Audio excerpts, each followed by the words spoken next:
आम बेचने वाली बहू के घर आया एसी। आम ले लो आम, मीठे मीठे ताजे ताजे रस से भरे हुए आम ले लो। आम सिर्फ 50 रुपए किलो, 50 रुपए किलो। ये आम कैसे दिए हैं? बहन जी सिर्फ 50 रुपए किलो हैं। क्या? 50 रुपए किलो में ये गुलगुले से आम? इसके लिए तुम हमसे 50 रुपए लोगी? नहीं मेम साहब, मेरे आम तो काफी ताजा हैं, ये गुलगुले कैसे हो सकते हैं? अच्छा तुम्हें यकीन नहीं आता तो खुद ही देख लो। रागिनी जैसे ही अपने आमों को छूकर देखती है तो वो काफी ज्यादा गुलगुले होते हैं। ये देखकर ये आम गुलगुले कैसे हो गए? सुबह तक तो बिल्कुल ठीक थे। अगर देने हैं तो 20 रुपए के ले दो आम, वरना मैं तो चली। कोई पागल ही होगा जो 50 रुपए में तुम्हारे ये आम खरीदेगा।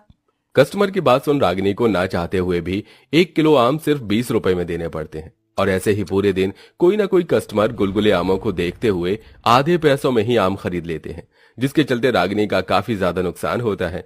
जिसके बाद शाम होने के बाद रागिनी जैसे ही घर आती है। हे भगवान, ये क्या? सुबह ही मैं इन सभी आमों को पेड़ से तोड़कर रख लेकर आई थी और शाम तक ये सभी आम गुलगुले होकर खराब हो गए। बच्चों, ये आम कैसे खराब हुए? अरे बहू, बच्चों से क्या पूछ रही है?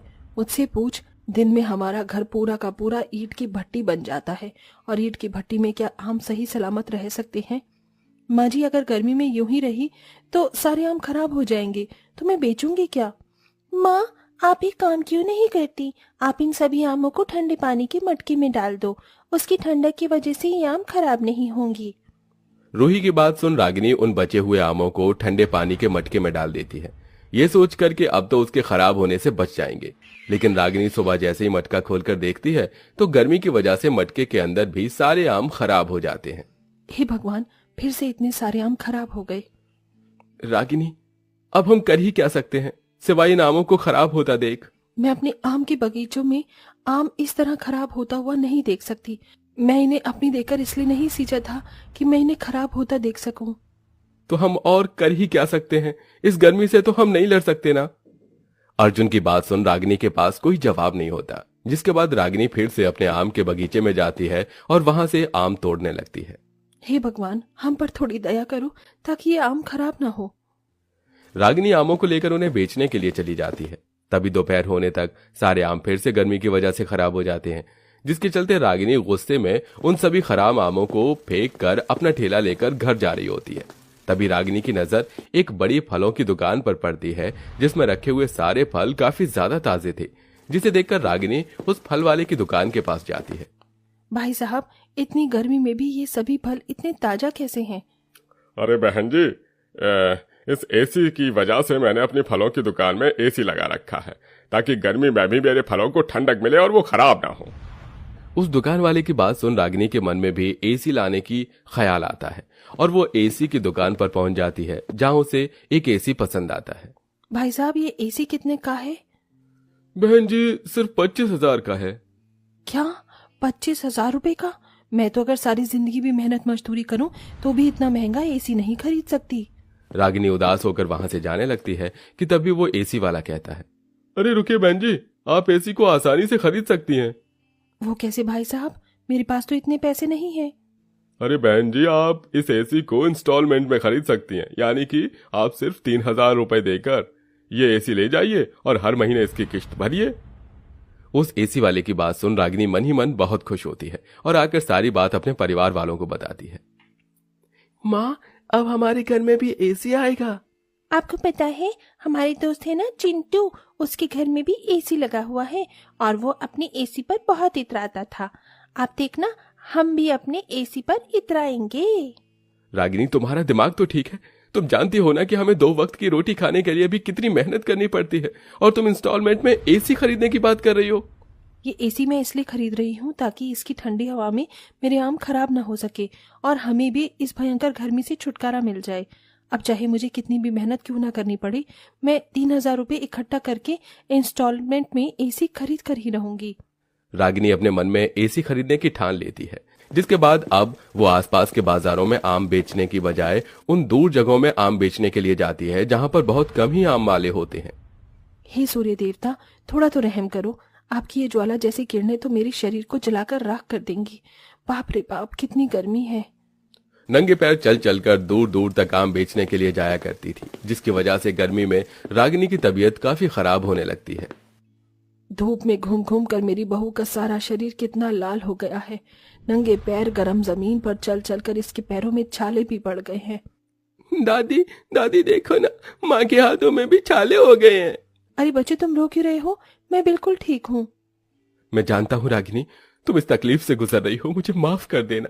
तुम तो जानती हो कि मैं दिन की मुश्किल से 100-150 रुपए कमा पाता हूँ। मेरे लिए 3,000 जैसी रकम इकट्ठा करना बहुत मुश्किल है। बस कुछ ही दिनों की और बात है, फिर देखना सब कुछ ठीक हो जाएगा। तबीयत खराब में भी रागिनी कड़ी धूप में आम बेचने के लिए जाती है और धीरे धीरे पैसे इकट्ठा कर रागिनी कुछ हफ्तों में 5,000 रुपए जोड़ लेती है, जिसे वो इंस्टॉलमेंट में एसी लेकर घर में लगवा लेती है। इस एसी के अंदर से तो बहुत ठंडी ठंडी हवा आ रही है। मेरा तो मन ही नहीं कर रहा कि मैं यहाँ से उठकर कहीं जाऊं। अब तो हमें रात में अच्छी नींद आएगी और मच्छर भी नहीं काटेंगे। घर में एसी लगने की वजह से सभी लोग बहुत ज्यादा खुश थे, लेकिन सबसे ज्यादा खुशी रागिनी को थी कि अब उसके आम बिल्कुल खराब नहीं होंगे। बहू, मैं सोच रही थी कि क्यों ना अब तू बाहर धूप में आम बेचने की बजाय आंगन में ही एक बेचना शुरू कर। अगर तू बाहर गर्मी में आम लेकर जाएगी तो आम फिर से खराब हो जाएंगे, लेकिन अगर तू आंगन में बैठकर आम बेचेगी तो इससे कुछ खराब नहीं होंगे। माँ जी, आपने तो मुझे बहुत अच्छी तरकीब बताई है। अब मैं बिल्कुल ऐसा ही करूंगी। अब रागिनी आमों को एसी की ठंडी हवा में रखकर आंगन में बैठकर आम बेचना शुरू करती है। ये क्या, तुम तो अपने आंगन में ही आम बेच रही हो? अगर बाहर धूप में आम बेचूंगी तो गर्मी की वजह से सारे आम खराब हो जाएंगे। देखिए, मेरे घर में एसी लगा हुआ है, इसलिए इतनी ठंडक में आम बिल्कुल खराब नहीं होंगे। अरे वाह, तुम्हारा एसी तो सच में बहुत बढ़िया है। इसके अंदर से बहुत ही ठंडी ठंडी हवा आ रही है। कस्टमर एसी को देखकर रागिनी से 2 किलो आम खरीद लेते हैं। वहीं आसपास के लोगों को भी वो कस्टमर रागिनी के एसी में आम बेचने के बारे में बताती है, जिसे कुछ लोग रागिनी के पास आते हैं। अरे तुम तो सच में एसी में आम बेच रही हो?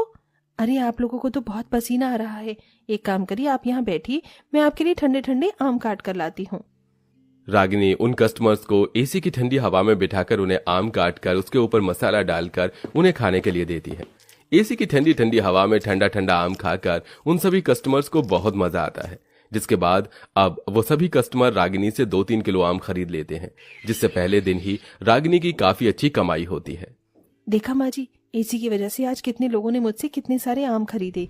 इतने सारे आम तो मैंने पूरे महीने भर भी नहीं बेच पाई, और साथ ही साथ मेरे आम भी नहीं खराब हुए। रागिनी के एसी में आम बेचने की वजह से अब धीरे धीरे रागिनी के कस्टमर बढ़ते जा रहे थे। अरे ये तुम इतनी धूप में कहाँ जा रही हो? बच्चों को मैंगो शेक पीना था, इसीलिए आम लेने के लिए जा रही हूँ। अगर तुम्हें आम ही खरीदने हैं तो तुम रागिनी से खरीदो। पता है, वो एसी में आम बेचती है, और जो भी उससे आम खरीदने के लिए जाता है तो वो उसे एसी की ठंडी हवा में बिठाकर आम भी खिलाती है। क्या तुम सच कह रही हो?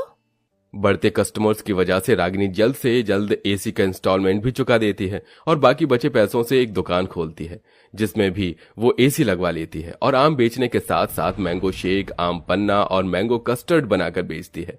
और अब वो सब हंसी खुशी रहते हैं।